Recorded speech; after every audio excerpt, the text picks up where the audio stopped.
Bonjour à tous, bienvenue dans ma vidéo YouTube. Alors aujourd'hui on se retrouve pour un book haul.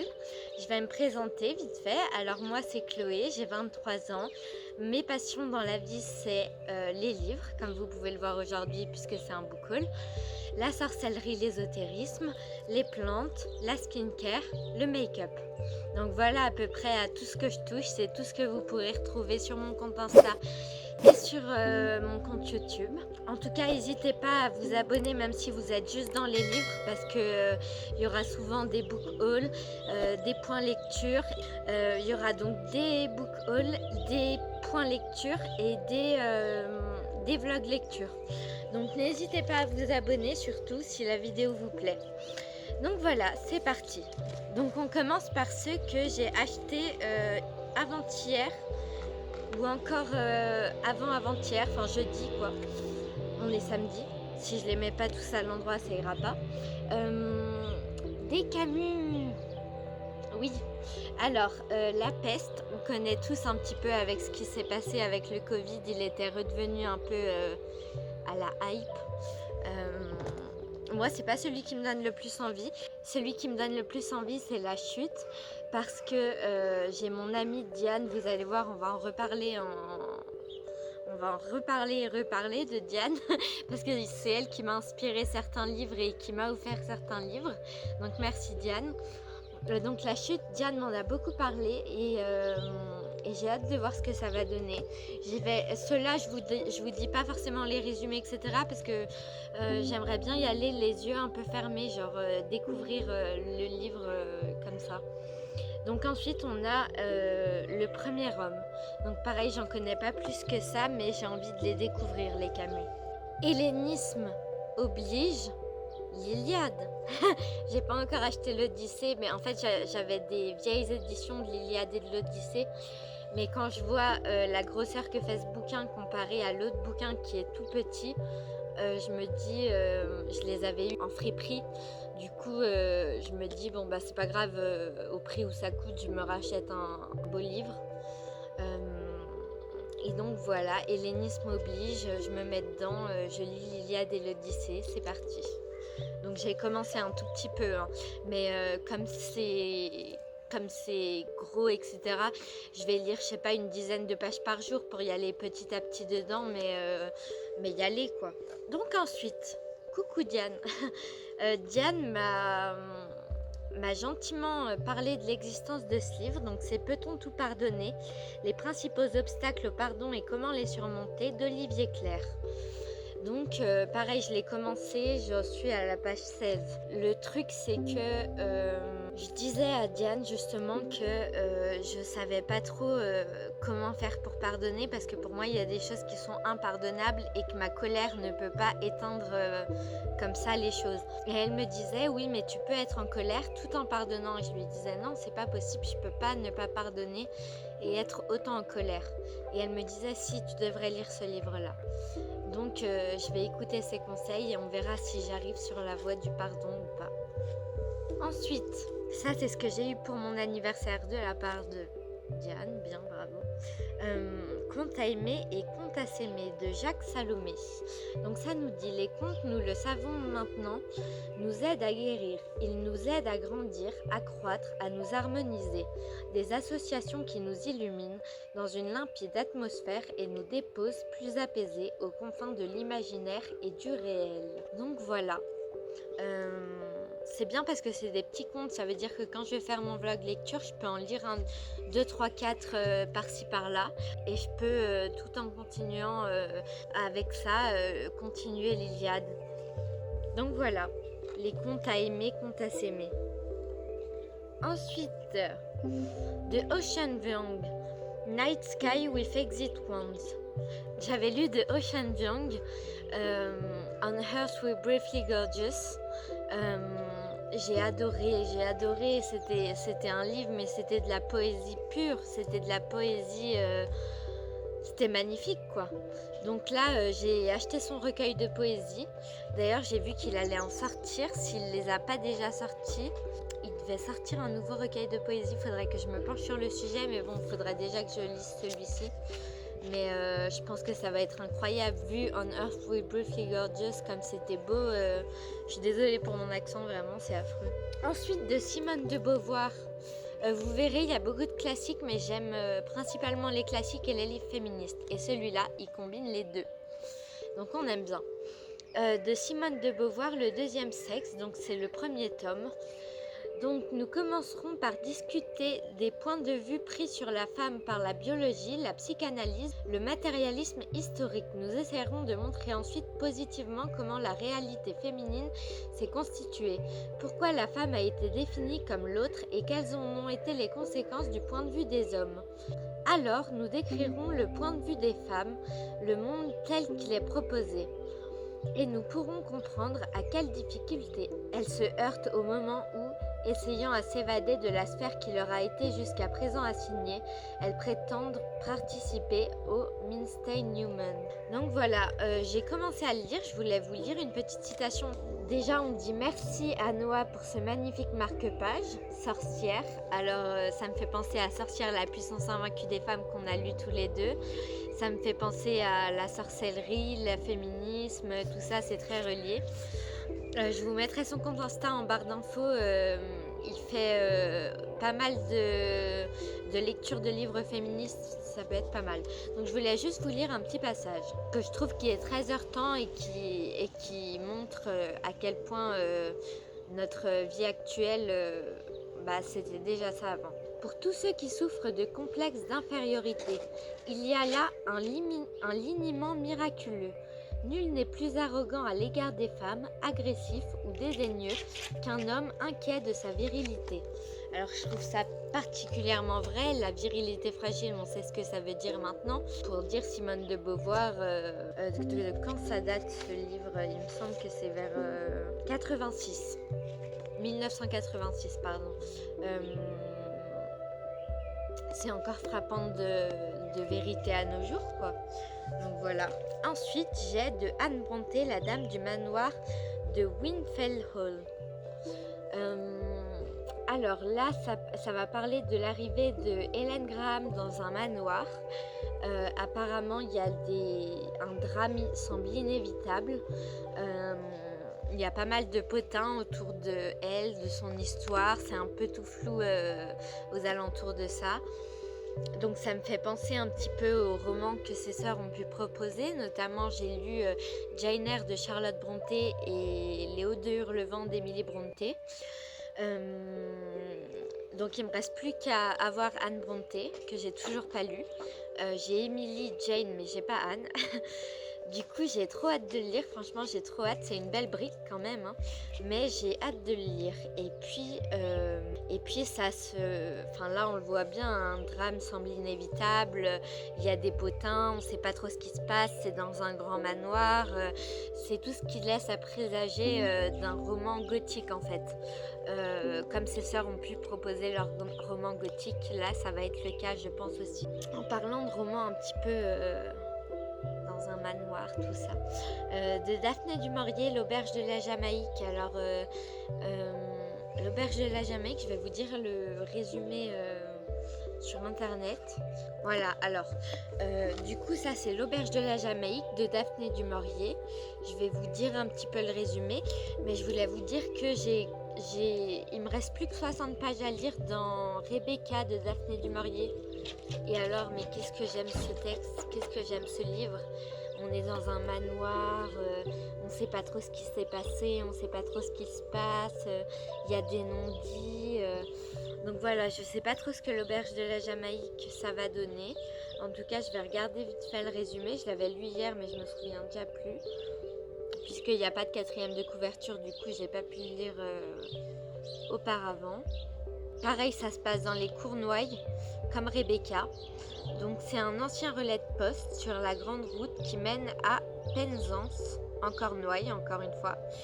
Orpheline et pauvre, Marie n'a pas d'autre ressource que de quitter le pays de son enfance pour aller vivre chez sa tante mariée à un aubergiste sur une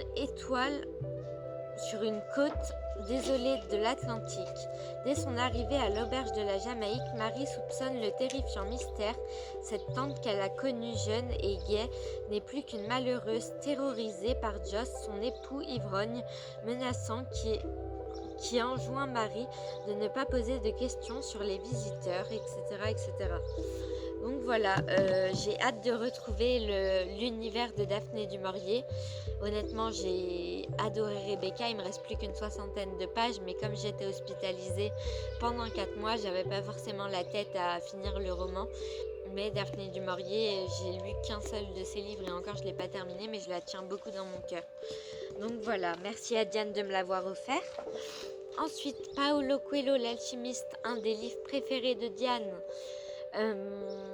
Un jeune berger andalou parti à la recherche d'un trésor enfoui au pied des pyramides. Dans le désert initié par l'alchimiste, il apprendra par écouter son cœur et à déchiffrer les signes du destin. Un roman qui a l'air tout ce qui est le plus philosophique, doudou. Enfin vraiment, ça a l'air pas mal du tout. Donc j'ai hâte de le lire parce que c'est le préféré de beaucoup de personnes. Et donc mon amie m'en avait lu certains passages et j'ai vraiment adoré. Donc j'ai hâte de le lire. Ensuite, André Gide, les nourritures terrestres. C'est tout ce qui m'a l'air d'être un récit sur quelqu'un qui est en dépression, puisque ça nous dit à l'arrière je ne souhaite pas d'autre repos que celui du sommeil de la mort. Et ensuite, André Gide nous dit de son bouquin que mon livre t'enseigne à t'intéresser plus à toi qu'à lui-même, puis à tout le reste plus qu'à toi. D'André Gide, j'avais déjà lu Les Faux Monnayeurs, qui était vraiment pas mal. Je l'ai lu pour mon bac L en 2018, Remember. Oui, je suis une 2000, ne me jugez pas. Ne jugez pas sans connaître.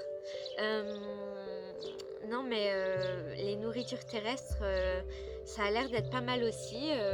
Écoutez, je ne demande qu'à en apprendre plus sur l'auteur.